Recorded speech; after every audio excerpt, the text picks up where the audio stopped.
Estos simulacros de entrevistas son un proyecto entre Oxfam Intermón y estas asociaciones que trabajan con personas con diversidad funcional. Y en ellas lo que hacemos es los técnicos de recursos humanos, junto con estas personas con diversidad funcional, seguimos un formato y un guión de entrevista laboral lo más ajustada a la realidad.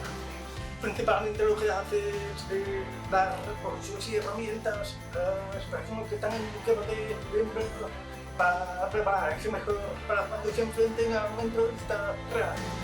Personas que ya por tener esta diversidad tienen muchas más dificultades a optar a un puesto de trabajo. A los técnicos de recursos humanos nos permite trabajar y de alguna forma romper con los sesgos inconscientes que cada uno carga, ¿no? Aparte de poder ayudar a estas personas a tener las mismas posibilidades de poder optar a un puesto laboral, a un puesto de trabajo, a nivel personal te enriquece. Los tips que me han recomendado los profesionales van a hacer que mi entrevista sea mucho más eficaz a la hora de postular el trabajo. Voy a utilizar todo este conocimiento en todos sitios de trabajo que me haga la entrevista.